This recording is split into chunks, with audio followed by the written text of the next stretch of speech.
আসসালামু আলাইকুম। টাইম নিউজে আপনাদের স্বাগত। দেশের রাজনীতির গুরুত্বপূর্ণ সংবাদ নিয়ে আমি আছি আপনাদের সাথে।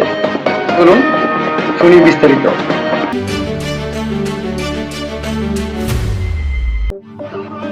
কুমিল্লা সদর দক্ষিণ উপজেলা বিএনপির অঙ্গ সংগঠনের আয়োজিত ইফতার মাহফিলে বক্তব্য প্রদান করেন কুমিল্লা ৬ আসনের এমপি জনাব মনিরুল ইসলাম চৌধুরী। বিষ্ণুপুরে আমাদের ঠাকুরপাড়ায় চৌয়ারাতে বামিসাতে সুয়াগাতিতে সানন্দাতে ভিক্টোরিয়া কলেজে বিবির বাজারে দুর্গাপুরে অনেক জায়গায় সাধারণ ভোটারদের উপর নির্যাতন করা হয়েছে। আমরা একজনকে আসামি করে মামলা করার জন্য জনাব তারেক রহমানের কাছে কাগজ পাঠিয়েছি আজকে। অর্থাৎ এই উসিলায় তদন্ত করা কারা মিথ্যা তথ্য দিয়ে আমাদের প্রতিপক্ষের নামে টেলিফোন করে স্ট্রাইকিং ফোর্স দিয়ে আমার নিরীহ ভোটারদেরকে নির্যাতন করেছে। আজকে ইফতারের মুখে নিয়ে রোজা মুখে নিয়ে ইফতারের পূর্বে কথা দিচ্ছি, এই ঘটনা শেষ ইনশাআল্লাহ আমরা দেখে যাবো। জনাব তারেক রহমানের সাথে আমার সাক্ষাৎকার আমি বলেছি কি নির্যাতন হয়েছে আপনি জানেন না।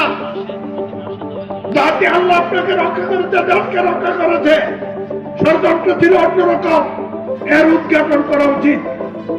আমি আজকে এই ব্যাপারে কথা বলবো না, আপনারা নিঃসন্দেহে থাকেন। আমার কর্মীর উপর, আমার ভোটারের উপর, আমার একজন নেতার উপর যে নির্যাতন হয়েছে এর হিসাব আমি অবশ্যই আদায় করবো ইনশাআল্লাহ। দ্বিতীয় কথা হলো বিএনপি সরকারের প্রতিষ্ঠিত, আমাদেরকে ধৈর্য ধরতে হবে, আমরা যেন কোনো বদনাম না করি, ঠিক আছে? এইটাই জনাব তারেক রহমানের বার্তা। উন্নয়ন করতে আমি আমার কাজ শুরু করেছি। আপনারা জানেন ইতিমধ্যে বাস্তবে আমরা তুলি মানুষের দীর্ঘদিন আশা পূরণের জন্য গুমতির উপর আরো 7টি নির্মাণের 7টি ব্রিজ নির্মাণের জন্য ইতিমধ্যে সমীক্ষা শুরু হয়েছে।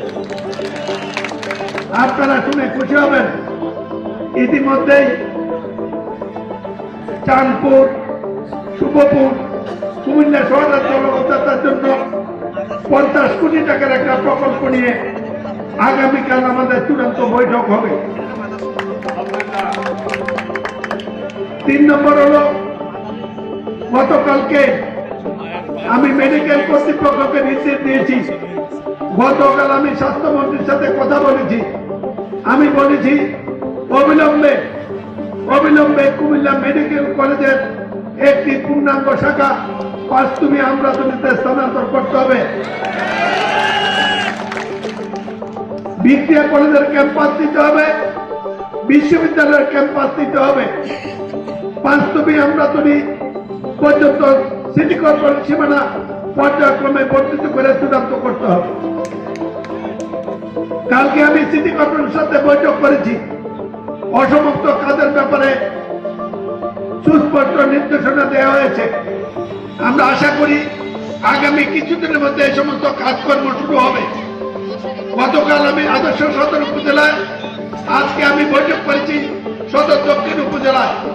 আমি বলেছি আগামী 6 মাসের মধ্যে আমি গ্রামে কোনো ভাঙা রাস্তা দেখতে চাই না।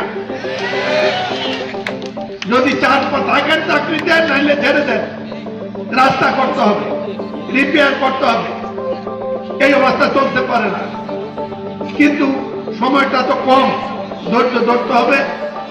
আমরা আশা করি আমি যেভাবে এগুচ্ছি জনগণকে প্রদত্ত বাধা আমরা অক্ষম করে পালন করব। আপনারা জানেন আমি বলেছিলাম 1 মাসের মধ্যে আমরা ফ্যামিলি কার্ড শুরু করব। আপনারা জানেন আগামী 12 তারিখে জনাব তারেক রহমান বগুড়াতে ফ্যামিলি কার্ড উদ্বোধন করছেন। কৃষি কার্ড, অন্যান্য কার্ড সবগুলো পাইলট প্রজেক্ট হয়ে গেছে। সুতরাং আমাদের নেতা, আমাদের দল নির্বাচনী ওয়াদা থেকে 1 ইঞ্চি আমরা সরে যাই নাই। আপনারা নির্বিঘ্নে থাকুন, ঐক্যবদ্ধ থাকুন। ভাই ও বন্ধুগণ, আজকে একটি ছোট্ট বিচার আমি আপনাদের কাছে দেব। এটা আমাদের আত্মন্তরিক। এই রাস্তা কি হলো? তারা নিশ্চিত পারবেন নেতৃবৃন্দ আছে রাজাউল সামনে, জেলার সেক্রেটারি ওয়াসিম সাহেব আছেন। এটা আমাদের জেলার মিটিং, জেলার মিটিং, এটা বিশেষ করে আদর্শ সদস্য, ঠিক তো? আমাকে কেউ কেউ বলে আমার গা ভোট পাওয়ার কথা ছিল, সব ভোট পাইনি, কথাটা ঠিক কিনা? আসতে আমি তো জবাব দিতে বলিনি। যদি তাই হয়ে থাকে, আমি আমার সদরের প্রেসিডেন্ট সেক্রেটারি, জেলার সেক্রেটারির কাছে আমি জানতে চাইব, মানুষ আমাকে ভোট দিতে চেয়েছে, আমি দানের শেষে সব ভোট কেন পাবো না? এই প্রশ্নটি অবান্তর কিনা? আমি বহু কষ্টে বিএনপিকে ঐক্যবদ্ধ করেছি এখানে। আমি সেদিন হাজী ইয়াসিনকে 3 পৃষ্ঠা চিঠি লিখেছি। আমি আশা করি তিনি আমার এই চিঠির মর্ম বুঝবেন। আমার সব চিঠি কুমিল্লাকে নিয়ে আমি বলেছি, আপনাকে যদি পুরো ক্যাবিনেট দিয়ে দেয় আমার আপত্তি নাই, শুধু একটি তার কাজ বাকি রেখেন আমার জন্য, সেটা কুমিল্লার কাজগুলো আমি করতে চাই, আমাকে সেই সুযোগ দিতে বলে জনক তারা। আমার এজেন্ডা এমপিগিরি নয়, আমার এজেন্ডা মন্ত্রীগিরি নয়, আমার এজেন্ডা কাজ। যে দায়িত্ব আপনারা 12 তারিখে আমাকে দিয়েছেন, আমি আপনাদের কাছে কৃতজ্ঞতা জানাই। শুধু দোয়া করবেন সুস্থ যাতে থাকি, আপনাদের এই ভোটের ঋণ যাতে অন্য পাক আমাকে শোধ করার সুযোগ দেন। কুমিল্লার দিগন্ত বদল হবে ইনশাল্লাহ। কুমিল্লা মেট্রোপলিটন নগরী হবে, কুমিল্লা উন্নয়ন নগরী হবে। আগামী কিছুদিনের মধ্যে অনেক কিছু দেখবেন। শুধু এই কথা বলবো, আপনারা শুধু ঐক্যবদ্ধ থাকেন। আর যেই দলটা করেছেন, যেই দলটা আমরা করেছি, এই দলটার সাথে সবাই ঐক্যবদ্ধ থাকেন। কোন ব্যক্তি, কোন নেতা, উপনেতা, পার্টি নেতা কেউ যদি আভ্যন্তরীণ দ্বিধাদ্বন্দ্ব সৃষ্টি করে আমাদেরকে দ্বিধা বিভক্ত করতে না পারে, এই ব্যাপারে আজকে মাগরিবের পূর্বে আপনাদের নেতা হিসেবে আমি আপনাদের নেতা তো, আপনারা নির্বাচিত করেছেন তো আমাকে। আল্লাহ করে সকল দায়িত্ব এই কুমিল্লা, বিশেষ করে আদর্শ সদর দক্ষিণ মহানগরীর যে আমাকে ভোট দিয়েছেন, যে আমাকে দেননি, তার সমগ্র এলাকা উন্নয়নের দায়িত্ব আল্লাহর উপর তওয়াক্কুল করে আমি গ্রহণ করেছি। আমাকে সাহায্য করবেন। নিজেদের মধ্যে যদি ব্যবধান থাকে গুছিয়ে ফেলুন, ঐক্যবদ্ধ হন। এই কঠিন লড়াই অতিক্রান্ত করেছি। আমার দলীয় সমাবেশে আমি বক্তব্য রাখবো। আমার দলের সভাপতি সুমনকে আমি 3 পৃষ্ঠা চিঠি লিখে কিছু ঘটনা তদন্ত করতে বলেছি। হাজী ইয়াসিনকে আরো 3 পৃষ্ঠা চিঠি লিখে আমি কিছু ঘটনা পরখ করতে বলেছি।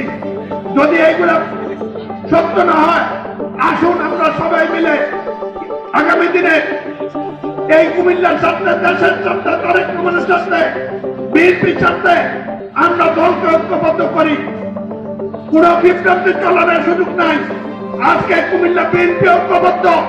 অমুক ভাইয়ের জন্য বেশি কথা বলে, দলের দ্বিধাদ্বন্দ্ব সৃষ্টি করে, দলকে 2 ভাগ দ্বিখণ্ড করার কোন চেষ্টা কেউ করলে সেটা বরদাস্ত না করার জন্য আমি দলের সেক্রেটারিয়াতে, উপজেলার প্রেসিডেন্ট আছে, প্রত্যেকের কাছে আহ্বান জানাবো। অনেক কষ্ট প্রসব, অনেক রাত আমি ঘুমাই নাই এই দলকে ঐক্যবদ্ধ করার জন্য। আমি 10 কেজি ওজন কমেছি শুধু দল করতে গিয়ে। কি করে দল এক হবে, কি করে নির্বাচনে জিতব, কি করে বিএনপি ক্ষমতা যাবে। বিএনপির বিরুদ্ধে যে চক্রান্ত হয়েছিল, আল্লাহ আছেন আমাদেরকে হেফাজত করেছে। আপনাদেরকে বলবো, বিএনপির কর্মীরা, এই আল্লাহর দান, আল্লাহর রহমত খেলায় হারাবেন না, খেলায় হারাবেন না। Be careful. শুধু বলছি আপনাদের কাছে, তো আমি আপনাদের দায়িত্ব আপনারা পালন করছেন, আলহামদুলিল্লাহ ভোট দিয়েছেন। এর মধ্যে যদি কেউ দিয়ে না থাকেন, আমার কোনো ভুল থাকলে মাফ করে দেবেন। ভোট না নেন, দলটা করেন তারেক জিয়ার সাথে থেকে। আর যারা আমাদের দল করেন, আমাদেরকে ভোট দিয়েছেন, যারাই করে দিয়েছেন, আমি কথা বলছি, করাই করতে আমি আপনাদের ঋণ শোধ করবো ইনশাল্লাহ। আমি এখনো দৈনিক 18 ঘন্টা কাজ করি গত 7 দিন যাবৎ। প্রথম 7 দিন পারি নাই, ভীষণ অসুস্থ ছিলাম। এখন আল্লাহর রহমতে ভালো। আজকের মাহফিলটা কত সুন্দর হয়েছে দেখেন, কি সুন্দর ইফতার মাহফিল।